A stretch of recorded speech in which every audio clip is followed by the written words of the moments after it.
Hello and welcome back to the Monroe Method Clancast.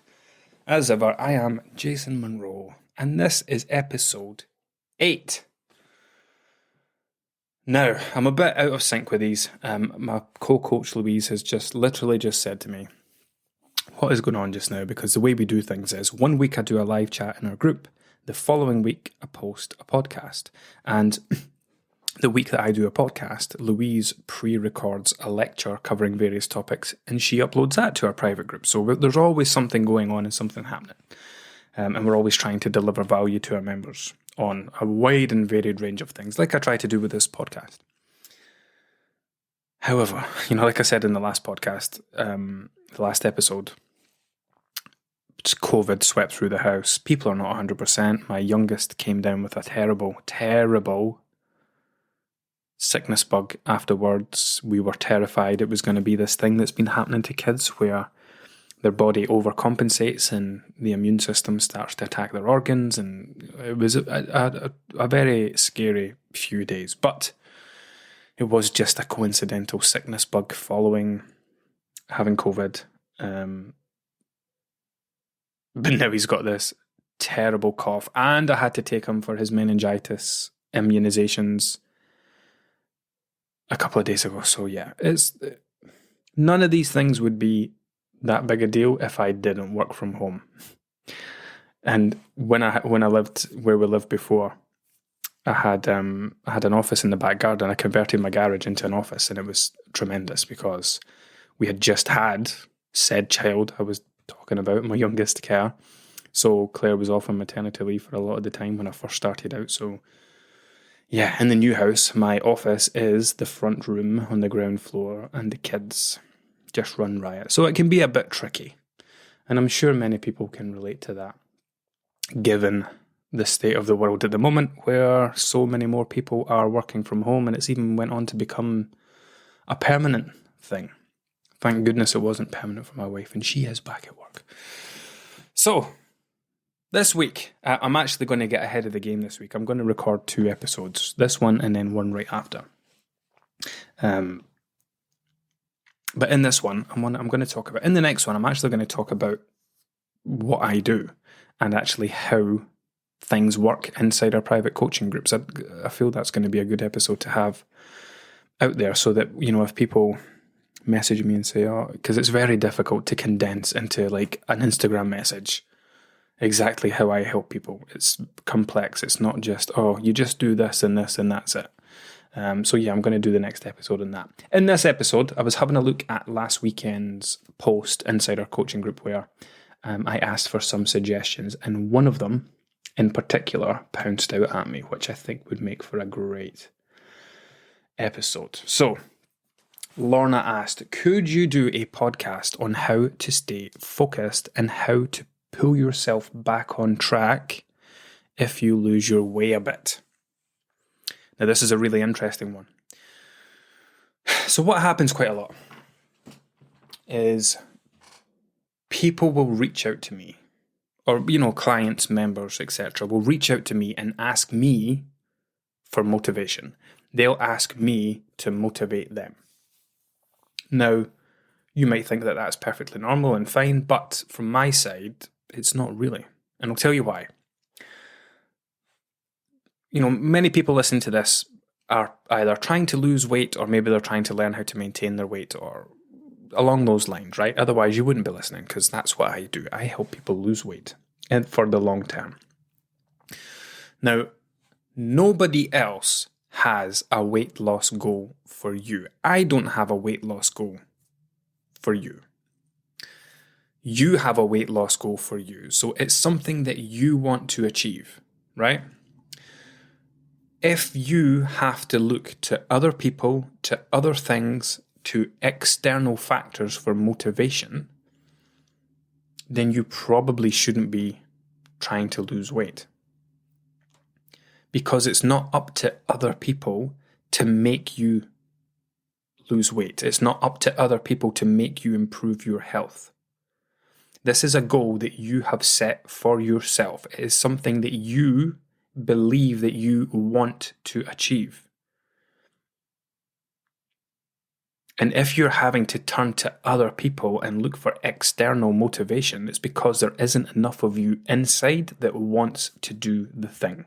You're grasping and clutching at everything around you, trying to find these things to push you on this next part. And it's a terrible way to try and make it to the finish line, because these things are very short-lived. You might have, let's say you have, I've got a night out in a couple of weeks. I want to try and slim down for it. An easy, short-term goal. You can force yourself to do things you don't particularly like or enjoy doing for a short space of time, get the results, and you're done. Or you might have a holiday coming up in a few months. Again, you might do well with that, but once the holiday's gone, then what happens? I've worked with so many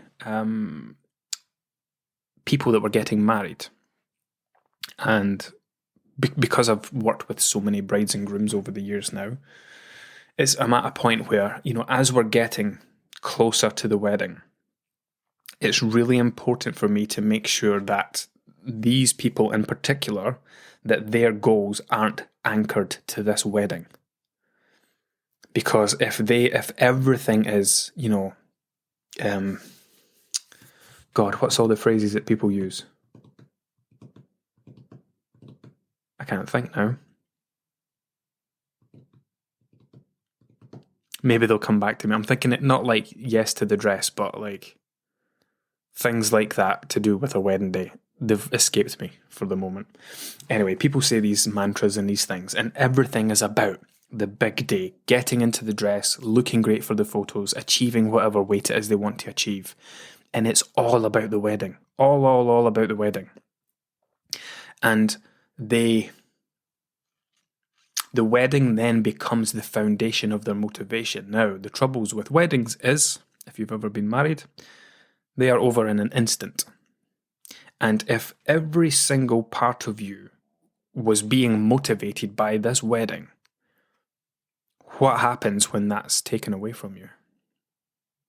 What happens the day after the wedding, the weeks after the wedding, the months after the wedding? Where do you anchor your motivation to then? What's going to keep you going? Afterwards, everything was about getting to that point. That was the thing driving your efforts, and now it's been whipped out from underneath you. And this is why it's so risky to anchor your motivation in the external, to turn to other people to motivate you. And that's the kind of point I'm getting at. People come to me and say, it's been three months. I've kind of lost my way a bit. I'm kind of losing my motivation. Can you help me get back on track? And then at that point, it's like, you want me to motivate you to do the thing, achieve the goal that you've set for yourself. If you don't want to do it, then it's not up to me to tell you that you should be doing it, right? And that applies, that's across the board for anything. If I say, I want to go and do a CBT qualification, I wouldn't turn to my wife and say, could you motivate me to go and do this thing? If I wanted to do it, really, truly wanted to do it, I would go and do it right now, this second. But I'm not. I'm still thinking about it. I will eventually do it one day, because the time will become right, or whatever circumstances will land right for me, and it will happen. But it's not up to other people to tell me that I should be doing something that I've set for myself. So, how do we get around this? I delivered a live chat inside our private coaching group, and it was basically talking about high value goals. So we come at this from two angles, right? Now, what's the best situation to explain for this? Let's say you've been dieting for 3 or 4 months, and you're starting to, in fact, exactly as, where was it? Lorna had said, how to stay focused and how to put yourself back on track, right? Now, the whole on track, off track thing, I'm not a fan of, but I think I've covered that in another episode. Good, bad, healthy, unhealthy, polarized thinking. Maybe it was one of my live chats that I did. Black and white thinking. It might have been in a podcast episode. I'm not a fan of this line of thinking, but it can be helpful because it's kind of language that most people can relate to. So when someone is on track, they are doing all the things to take them closer to the goal they are working towards. And they might be motivated by, I don't know, like I said, a holiday, some kind of short-term goal, something that doesn't really mean anything to them. And that's the real thing here, right? We want to turn. So right now you probably believe that you need to lose weight. I need to lose weight for this holiday. I need to lose weight to get into these jeans. I need to lose weight because summer is coming. Now you are far less likely to do something that you feel you need to do versus something that you want to do. Right? The two of them usually oppose each other. I want to sit around and watch Netflix all day. However, I need to do the washing. I need to do the chores. I need to go to the shops and get food. So there's a difference between our needs and our wants. And when it comes to weight loss, we need to turn our needs into wants. So it shouldn't be, I need to lose weight. I need to eat less. I need to eat more protein or eat more fiber. I need to do more steps. I need to exercise. Instead, we want that to be, you're waking up each day saying, I want to do this. I want to be in a calorie deficit today. I want to eat fruits and vegetables. I want to stop eating when I'm full. Because when you wake up wanting to do these things, you're creating the foundations for success. And we do that by coming at it from two separate angles. Okay, so this person, particularly Lorna, asked about staying focused and going off track, right? So let's think of it. Let's think of the off track part first of all. Going off track. So you are trying to be in a deficit. However, you keep snacking or eating late at night. Maybe you're drinking at the weekends and then having, a day of overconsumption the next day because you're feeling hungover. Whatever the case may be. Now, it's important to remember that you will always do exactly what you want to be doing at any given time. Every choice that you make is exactly that, a choice that you make. And you do it based on all the information you have available to you at the time and what is important to you at the time. So, yes, I'm trying to lose weight. Yes, I am dieting. Yes, I'm trying to lose fat. However, here's this thing that I did that isn't compatible with that. Now, you did that for a reason. You did that because at that time, that was the best possible choice you could make. Otherwise, you wouldn't have made it. You would have chosen to do something else. So it's first of all important to understand that we are in control of all of our choices. We're using the information that we have and what's important to us, but also kind of thinking of past experiences and looking for benefits and value and what we're going to get from something. Yes, I'm dieting right now and trying to lose fat. However, I've had a tough week at work and I deserve a bottle of wine.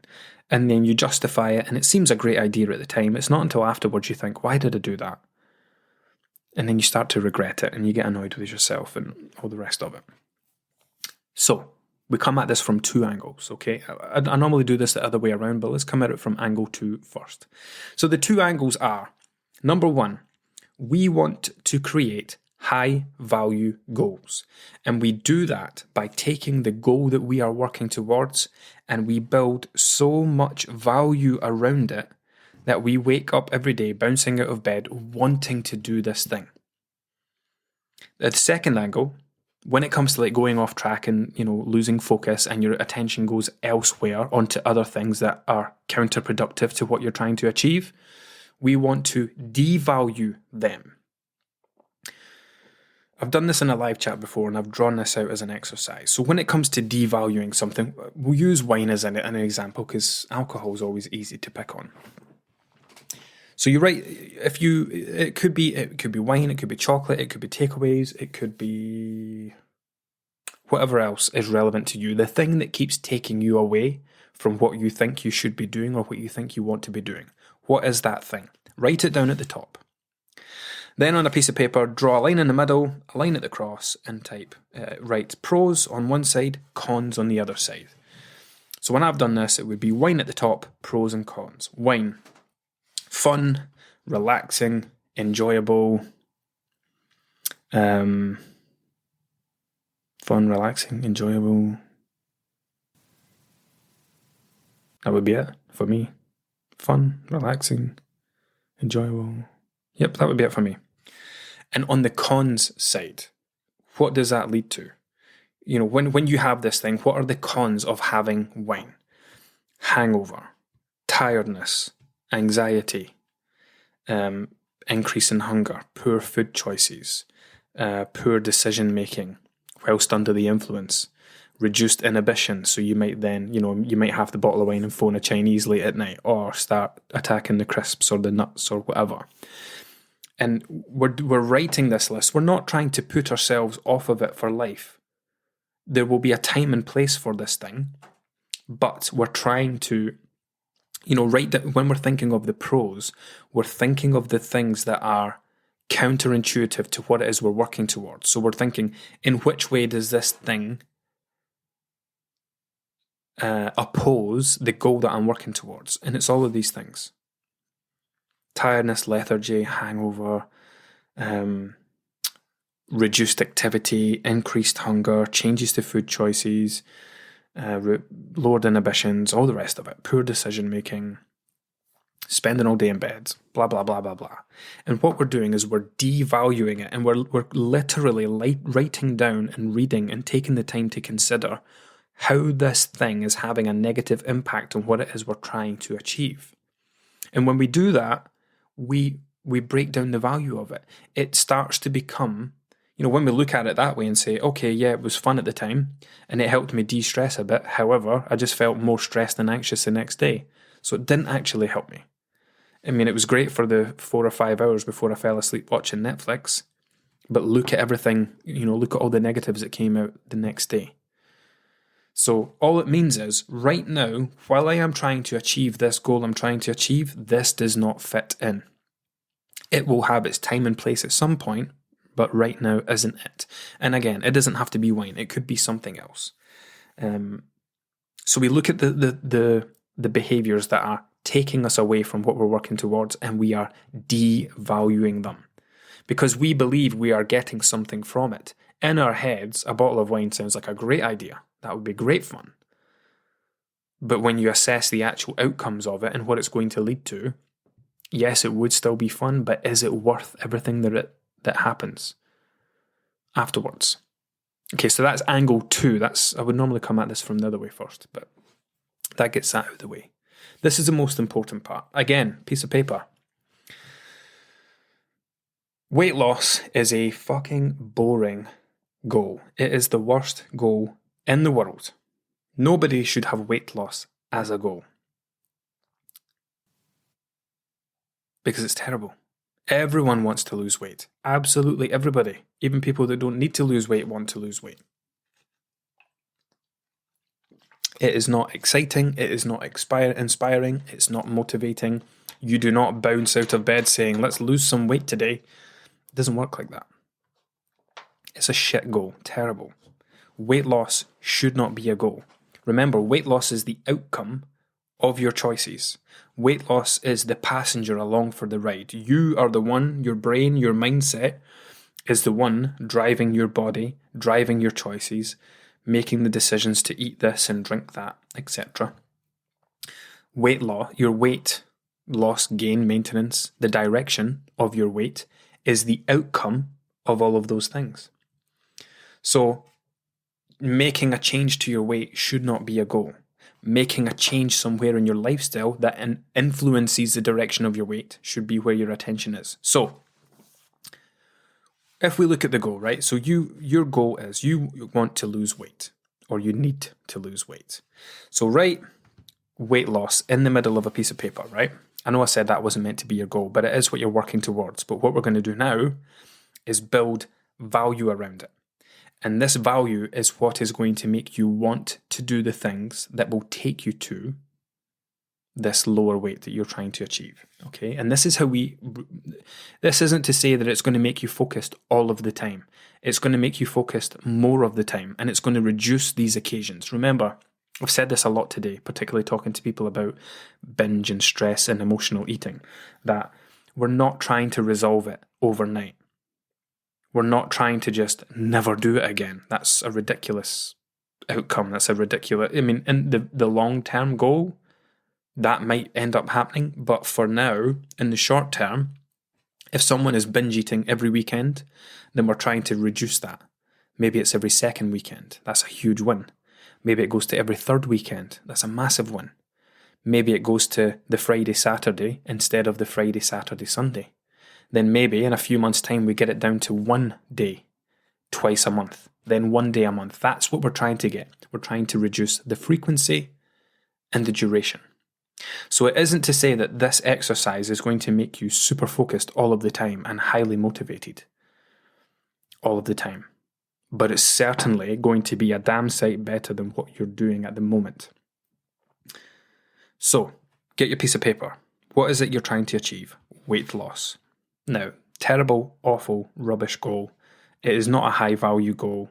There is no urgency or motivation or inspiration there. So we draw a bubble around it, and then we draw lines coming off it. I'm drawing on my desk. Can you hear that? And we draw lines coming off it. I'm not literally. I'm using my nail. And then what we do now is we paint a picture of how the world is going to look when we lose weight. And now we're thinking about all of the reasons that we believe we should lose weight. So what does the world look like for you personally when you achieve whatever it is you're trying to achieve? Now, this is a tricky one to talk about because it's completely out of context, but I suppose we can talk about body acceptance and body image in another episode. For now, let's just focus on this. Rather than what might be right or wrong reasons for losing weight. But I'll give you some examples. I want to not be the person hiding myself at the back of photos. I want to be able to go through my photos from a family day out and not delete all the ones I don't like. I want to be able not to use kids standing in front of me when I get my photos taken. I'm thinking of a check-in I've done today where this was an NSV. I no longer do this thing. I want to be able to climb the stairs in the house without getting out of breath. I want to be able to do more steps in a day. I want to be able to, I want to complete couch to 5K or couch to 10K. I want to be able to keep up with my kids. I want to still be alive to see my grandkids and maybe even my great-grandkids. I know that last one's a bit extreme, but if someone is obese or very overweight, then a shorter life expectancy is very real. When we say things like, when I say things like, you've probably added years to the end of your life, when I've worked with people that have lost 60, 70, 80, 100 or more pounds, I'm not being dramatic. I'm being completely open and honest with them. You have probably added 5 to 10 years onto the end of your life. That last one probably hit pretty hard, but it just gives you an example of how we can build so much value around the thing that we are working towards. I mean, from me just saying those things, actually, based on some of the feedback I've had from people, I would imagine when I started talking about the photos and stuff, people got a little bit emotional because it's speaking to you, and that's good because now if you had a kind of emotional response to any of the things I mentioned there, it's because they're important to you, far more important to you than just weight loss. So we attach them to the goal that we are working towards. And that is how you improve your focus and your motivation. It does not come from coming to me and asking me to motivate you to achieve a goal that you set for yourself. That's not my job. I can help you get there, but it's not up to me to make you do the things to achieve this goal that you've set for yourself. So, and it takes away these external anchors. Like I spoke to someone recently who took start photos, and she was so ashamed of them that she tucked them away in a folder in her phone. And if she ever found herself going into the cupboards, she went and got her phone instead and looked at these photos to disgust herself into not doing something. Now that's awful. And I did tell her this at the time, but that's terrible. We should not be, you will never shame yourself into becoming a better version of yourself. You can't shame yourself happy, or you can't shame yourself slim. You can't bully yourself into being this version of yourself you're trying to become. It doesn't work. It might work in the short term. My goodness, I've spoken to so many people that, they'll check in and be like, oh, I need a telling off. I need a talking to. I need, what other things? Oh, you need to have a serious word with me. I'm like, no, I don't. You need to have a word with yourself. You need to build value around the goal you're working towards, because at the moment, it just doesn't interest you. All of these other things that you're doing that aren't taking you closer to your goal are more important to you right now. We need to shift this balance of importance in your life. If that's what you want to do. So, it could well be that weight loss simply is not important. So rather than have it as a goal that you're going to half-arse and not make any progress towards, ditch it for now. If all of these other things truly are more important to you right now, why are you trying to do something that's incompatible? So there's also that aspect as well. It could simply be that weight loss just does not interest you at the moment. And instead, you do want to be doing whatever these other things are. But for the purpose of the question it was asked, we'll keep it on this, that you do want to be doing these things. You do want to be taking the steps closer to your goal. So, and the point there was that when we do this, when our motivation is entirely, what's the word? Yeah, internalize, that's what I want. When we internalize our motivation, when we make what we're doing about us and our loved ones and the people that we are doing it for, it turns those needs, I need to lose weight, I need to do this, it turns those into wants, because the efforts achieve the outcome. I want to do this thing because I want, and then we go back to this bubble question and all the things we wrote round about it. Yes, weight loss is a thing in the middle, but all of these things around it are the things that are going to happen as a result of you losing weight. So I want to track my calories because I want to not be the person hiding in photos anymore. I want to not be going through my phone at the end of the day and deleting all the pictures and losing out on all these family memories, and all the rest of it. So hopefully that was a good answer to that question. And then it's probably best doing that part first, and then we go to the devalue part and write down all of the things that you are doing, that you are choosing to do. Because remember, you are choosing these because you are getting something from them. There are these things called value judgments, right? Value judgments are quick, short, sharp decisions that we make based on what we have. So let's say a friend called you up and you're just having a chat, and it's a pretty tame chat, and one says, why don't you come round for a bottle of wine? And you go, yes, straight away, no questions asked. Instant value judgment. And that's you thinking, all you think is what you're going to get from that experience. You're going to see a friend, you're going to have a catch up, you're going to get at the house, get away from the kids, get away from the husband, the wife. You go to your friend's house and you're going to have a few glasses of wine or a few beers. And I need to try and remember to be inclusive of men. I don't actually know. I don't get that. I don't think I get that metric of men versus women, like who listens to this. I don't think I get that feedback from a podcast host. I do know that based on my Instagram following and the people inside my group, it's 95% women, 5% men. So I do try to be inclusive when I'm using examples and all the rest of it. So you make this instant value judgment. So this exercise can also help with that value judgment. And I think the last thing to talk about probably is when it comes to saying no in these situations. And again, it's very complex because there's so many things involved, because we don't need to go without things. We don't need to say no to every social occasion. We don't have to stop eating crisps and chocolate and all the rest of it. Everything should still be able to be included within the balance of our life while working towards this goal. And, with the kind of the needs and wants thing, there's a difference between turning down a social occasion because you think you need to. I had this chat recently with someone, and it was such a light bulb moment for her, where she said, she turned down a social occasion because she didn't want to go.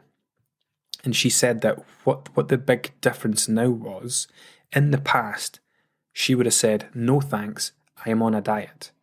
Now, when you say that, you're basically saying, yes, I really want to come, however, I'm trying to diet. So you're missing out on the things that you would normally want to do, because you're using this diet as the reason, right? And then that's just a terrible way to live. You start to resent the diet. I would really like to do that, but I'm on a diet right now. And she said the difference was that she said no to the occasion because she didn't want to go, because she had high value goals that she was working towards. And when she was asked that question and she thought about the goals that she's working towards, and she thought about the devaluing of things, she knew that this particular occasion, because of how it was going to go, it was going to be counterproductive to what was important to her right now. And on this occasion, she managed, she was able to make this completely empowered response where she went, no thanks, I don't want to come, or I don't want to go. She made their excuses to the person to satisfy them, but she genuinely did not want to go. It wasn't, I can't come, I'm on a diet. It was, I don't want to come. I genuinely, physically do not want to come to this thing because the things I'm working towards are more important to me. That's the level that we're trying to get to. And as I said, it's not about never losing track, or, again, I don't like the terminology, but it's relatable. It's not about never losing your focus or your motivation or going off track.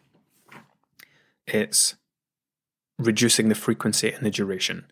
Once you have these rock solid, high value goals that you want to work towards, you will spend much more time working towards them than you will pissing about and not getting anywhere.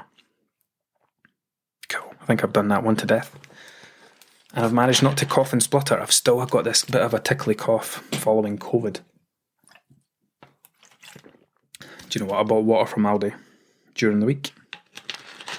And I opened it. I'll hold it up to the mic, right? I opened it yesterday. Listen to opening.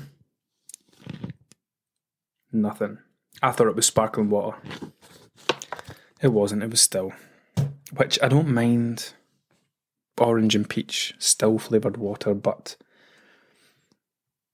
have you ever done this thing where you go to take a drink out of a glass of juice or a can of juice or something, and you expect it to be something? I did this the other day because I always have loads of cans of juice in we have a fridge freezer in the garage, and I always have like Iron Brew Extra, Pepsi Max, Coke Zero. My wife drinks Tango. And the other day I was utterly convinced that I was about to take a drink out of a can of Pepsi Max, and it was Iron Brew Extra. And I took a drink and I went, it was the weirdest taste in the world, to the point where I thought there was something wrong with the drink. But it was this weird mashup in my head where my brain was expecting Pepsi Max, but my mouth got Iron Brew Extra, and it was like my brain was trying to change the taste of it. So I got this mixture of Iron Brew and Pepsi Max. It was so bloody odd. Anyway, small tangent. Right, what else was here?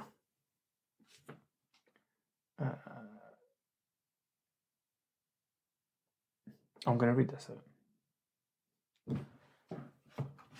I'm going to read this out because this one kind of wants someone else to... Yeah, let's do that.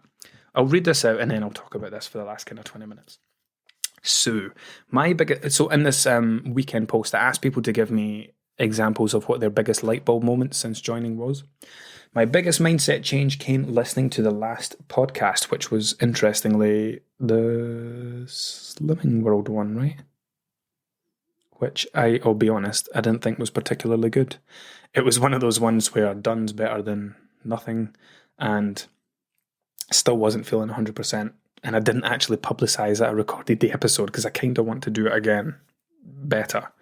But I've had lots of nice comments about it. So maybe I will tell people that I recorded it. Normally I would send an email to my mailing list, post something on social media, but I just didn't have much confidence in it. I still put it out because done is done. But yeah, I'll read this out. My biggest mindset change came listening to the last podcast. And that is when I really started to understand that my relationship with food was horrific. And even though I understood the Monroe method and was enjoying it, I didn't realize I still had a Slimming World mindset. I was, without realizing, only having one slice of bread, milk or cheese. I am coming out of that now. I have cheese with my lunch today and I'm going to have milk in my coffee. Oh man, I'm not getting into that again. It angers me somewhat, but I'm not getting into it. Not in this one. Like Sue has commented above, so it's another Sue, macro chasing would be of interest. I find myself full sometimes, but trying to find something high fibre to get the goal. I know it's not right. Yeah, so she's doing it even though she knows that she shouldn't be. But someone else did mention it earlier on. So let's touch on this briefly for the last 20 minutes.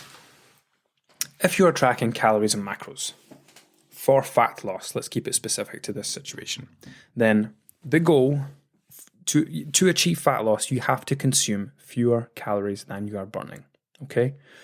You could eat nothing but McDonald's or Domino's pizza or Chinese takeaways or crisps, biscuits and sweets. And as long as you were consuming fewer calories than you were burning, you would lose fat, okay? Fat loss is a game of energy balance. You have to create a gap, a deficit between the number of calories you are burning and the number of calories you are consuming. Now, having just said that, if you were to try and create a calorie deficit while eating the foods I've mentioned, you probably wouldn't achieve it because you would be very hungry. For example, if someone's on 1,500 calories, that's 3 slices of a large Domino's pizza. Now, as delicious as that might be at the time, what if that was the only thing you had to eat? How hungry would you be? Would you be able to deal with that hunger? Maybe you could split it up into a slice for breakfast, a slice for lunch, and one for dinner. Probably not. If you did somehow manage to get by on just Domino's or just McDonald's or just crisps and sweets, you would be an extremely unhealthy individual. Your muscles would probably start getting broken down, as well as body fat. Your hair would probably start falling out. Your nails would probably start breaking. Your skin would probably break out. It wouldn't be great. Yes, you'd be losing body fat, but at what cost? So this is where macros come in, okay? I don't want to do a big macro explanation. Protein is essential to life. If you did not consume protein, you would die. There aren't many nutrients like that. Protein is essential to life, okay? Protein deficiency is a horrible, horrible thing. We don't particularly see it in the Western world, but in the kind of third world and developing countries, it's a very real thing. But, there aren't many people in the UK that are approaching that kind of level. However, that being said, when you are in a calorie deficit, things change, okay? When you create a calorie deficit, your body starts to eat itself. Is probably the best way to describe it. You aren't giving it enough to eat through the food that you consume, so your body starts to eat you. And that's great. That's exactly what we want it to do. That's what body fat is. Body fat is a fuel tank that you carry. It's like a fuel tank that you wear. That's what body fat is. It is a suit that you put on and zip up, and it's full of fuel. And when you create the right conditions, your body will turn to that fuel tank and start to use it up. That's where the calorie deficit comes in. If you don't consume enough protein, then your body won't just look to your body fat, the stored energy. It will also start to look at muscle. And in some cases, it can start to look at bone. And that's why, the way that we do things inside Monroe is, yes, we have a calorie goal. I posted something recently on Instagram. Let me find it and read it. Excuse me. It said, calorie counting only works when you play the quality game as well as the numbers game. Meaning that I've spoken to so many people that have, quote unquote, failed with calorie counting. That's their version of what happened. When the reality is, all they did was they didn't change anything about the way that they ate. They just tried to change the amount they were eating. I don't know if I've said this on here or not. You cannot scale a fat-gaining diet down to achieve weight loss. The same diet that led you to gain weight will not be the same diet meaning the balance of nutrition, the balance of food and drinks that you have. You cannot take a weight-gaining diet and scale it down to suddenly achieve weight loss. You would just be dealing with terrible hunger. Protein plays a large role in that because protein promotes satiety. Fiber, which is the other goal that we give our guys, that's all we do. Protein, calories, protein, fiber. Your fiber goal has a very similar effect, but the purpose behind the fiber goal that I give, so the advice that we give is, here is your fiber goal, aim for around 25 to 30 grams a day. Here are a list of foods that you should look to most of the time. This is where most of your fiber should come from. So it's not a case of having 5 fiber ones in a day and that's you hit your 30 grams. That's not what it's about. Those are devoid of nutritional value. It's make sure that most of your fiber comes from a wide range of plant sources, because that's where fiber comes from.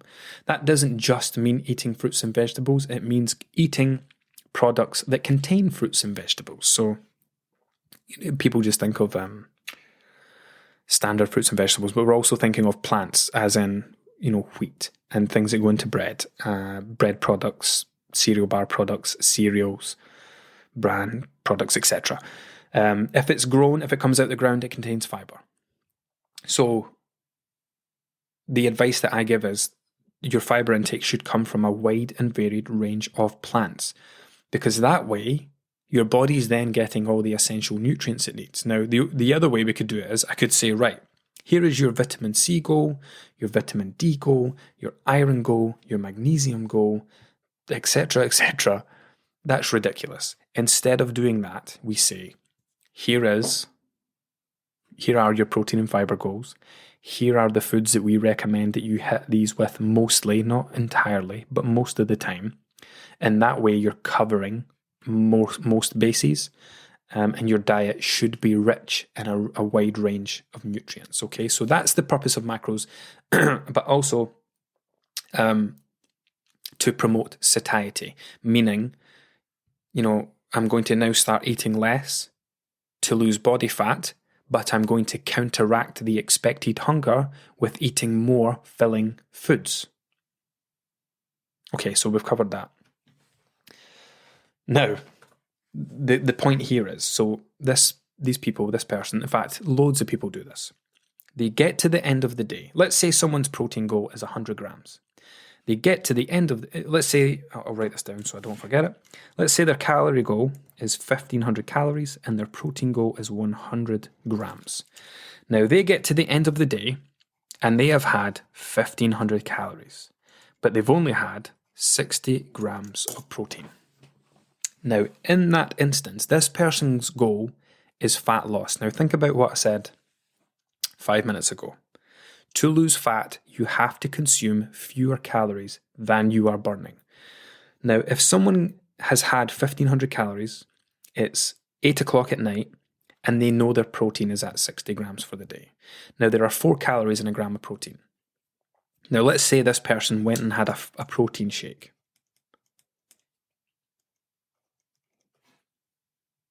Yeah. let's say they went and had a protein shake just to get this 40 grams of protein. That would probably come in about 180 calories. So they're not hungry, they don't need anything else to eat, they're trying to create a deficit to lose fat. Would it then make sense for this person to add 180 calories onto the 1500 just to get this protein in? Of course not, because then they're consuming more calories for no reason. They're reducing the size of deficit they were in, and they're going to lose less fat. So what do? The problem with this, so let's look at the issue here, right? This person has gone through their day consuming 60 grams of protein, but they've reached their 1500 calories. What that means is they have eaten other foods in place of the protein that they should have been eating. They have prioritized other foods before protein. That's why they've got to the end of the day. It would be a different story if they were on 1200 calories and they still had 40 grams of protein to go. That's a completely different story. They've got to the end of the day, they've finished eating for the day, they're not hungry. That's fine, you stop. But when you are reaching your calorie, we use a calorie range, but for most people, they'll understand what a calorie goal is. If you've reached your 1500 calories and you're short on protein, you wouldn't just eat protein for the sake of it. Instead, you look at the next day, or you analyze that day and say, right, what could I have done differently here? Maybe I shouldn't have had all of those snacks in between my meals because that's what's left me short on protein today. Tomorrow, what I'll do is I'll plan things better so that I'm having more protein within my meals spread evenly across the day. If I can aim to get 20 to 30 grams in my 3 meals and then maybe a couple of snacks in between, that'll get me to like 80, 90 grams. Remember, nothing magical happens when you hit an exact protein goal. I don't beat people over the head with protein goals or fiber goals. As long as someone show me they can consistently balance their diet in that direction, it doesn't have to be exact, then I'm more than happy with it. I don't give people a hard time. If someone's protein goal is 100 grams and they're coming in at like 85, 90 consistently, that's brilliant. So chasing macros at the end of the day is ridiculous. And it's actually the complete opposite of the advice that I give. The problem is people get so excited to come in and get their calorie and macro goals set up, they don't read the follow-up information where we say, right, now that we've done this part, go back to this section. So I've got this section in the group that says, put your plan into action, your calorie and macro targets. Number 1, across a week, you ideally want your average weekly calorie intake to be within or under your calorie range. Remember, your calories are not a goal to be reached every single day, and we should be tuning in more to hunger and satiety cues. If you're not hungry, don't eat. We also never eat for the sake of it, so if you are short on your macros for the day, forget about it and plan better for the next day. Number 2, I'll read this one out as well. Meet or exceed your minimum protein goal each day if you can. As above, if you reach the end of the day and have missed this goal, we never eat for the sake of hitting it at the end of the day. Continue to work on your planning so that it's being met within the calories you consume. Okay, so that's the key thing. If you are missing the goal, it's not because you're struggling with it. It's not because you're not hungry, especially if you're getting up to your calorie goal. It's because you're prioritizing other foods. You have eaten 1,500 calories worth of other things that didn't help. You know, obviously, if you've reached 60 grams of protein, you've eaten some amount of protein. But all of the other in-between things, you've prioritized those more than your protein goal. So, yeah, again, we never get to the end of the day and stand at the fridge smashing cooked chicken breast or Greek yogurt out the tub just to make a number go up in MyFitnessPal. That's terrible. Don't do it, ever. Instead, take a look at the next day. Take a look at your planning. Start building. I mean, I did a check-in just earlier on today where someone says that she was having a protein shake at the end of the day even though she didn't need it, just to get her protein up. Or she was eating Greek yogurt at the end of the day just to get her protein up. And I just simply said, okay, so well, instead of doing those things at the end of the day, come back the way to in between breakfast, to in between lunch and dinner. What are you snacking on? Could you replace those snacks with a protein shake, or could you replace that with Greek yogurt? In fact, do you know what? You can mix the two of those together. Let's end this with a recipe. I'm going to pause this so I can do a proper cough though.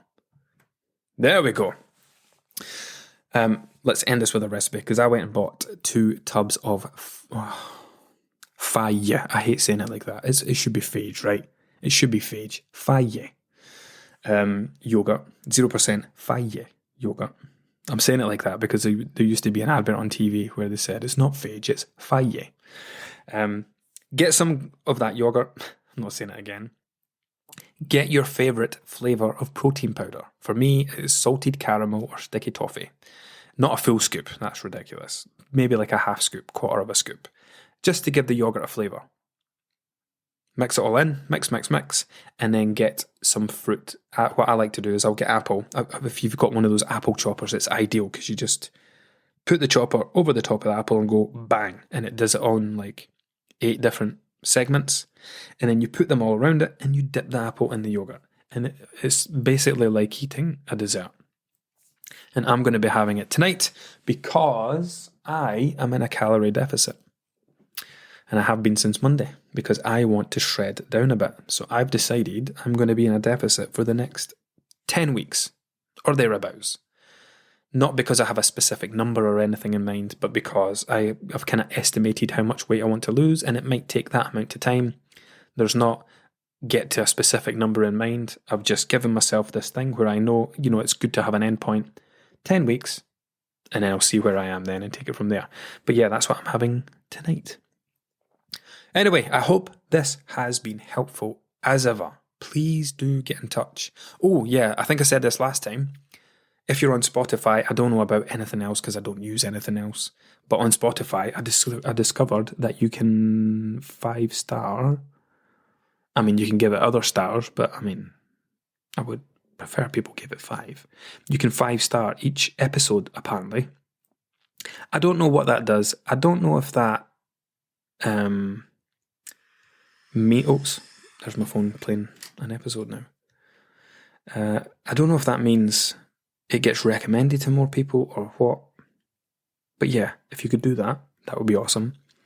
Feel free to take a screenshot. Please tag me. Share it to your Instagram stories. Spread the word.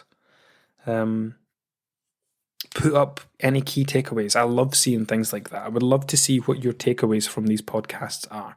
I would love to see you quoting things that have really stood out. Because it helps me. Because there's no back and forth here. It's just me talking and you listening. I know you're nodding along to different things while you're driving your car or go out, get your steps in or whatever you're doing. It'd be nice to know what those are. So yeah, tag me in things, email me, message me, whatever. And yeah, I'll see you in the next one, which I'm going to record right now before I get the kids from school. And in this one, I'm just going to be talking, the next one I'm going to be talking about exactly how things work inside the Monroe method. So I will catch up with you again very soon. Thank you for listening.